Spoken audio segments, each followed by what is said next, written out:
से नहीं मिलत बाबूजी के डर से हो गिर गई हम तो सब का नजर से हो गिर गई हम तो सब का नजर से अरे नहीं मिलत बाबूजी के डर से आई।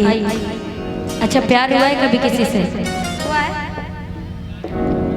हुआ है? दिल टूटा है? नहीं।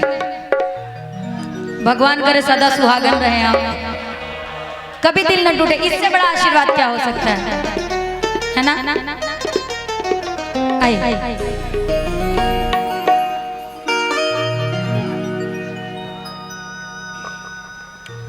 अच्छा यहाँ पे किसका किसका दिल टूटा है जरा बताओ तो भाई। बच्ची दिल टूटल है? एगो छोट का बच्ची बा, ज्यादा नहीं 2 से 4 क्लास में पढ़ो थे, कहा था हमरो टूटल बा। पढ़ लिख लो बेटा, अच्छे से पढ़ लिख लो, नौकरी कर लो, कम से कम बीबी आए तो उसको संभाल पाओ, नहीं पड़ोसी लेके भाग जाएगा। सही बात ना? कि प्यार में तोहरा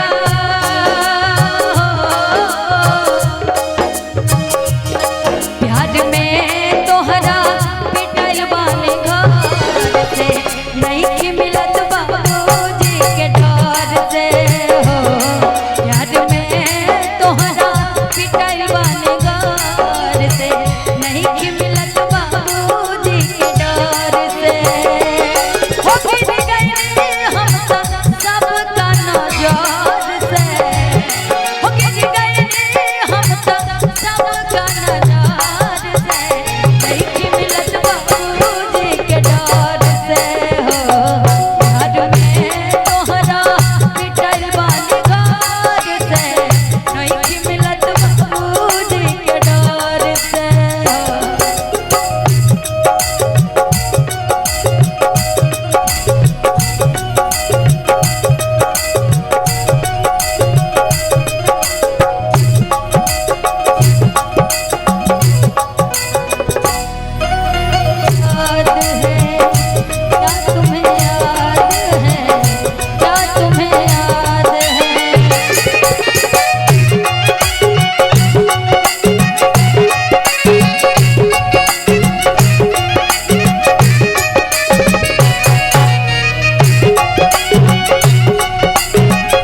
से नहीं कि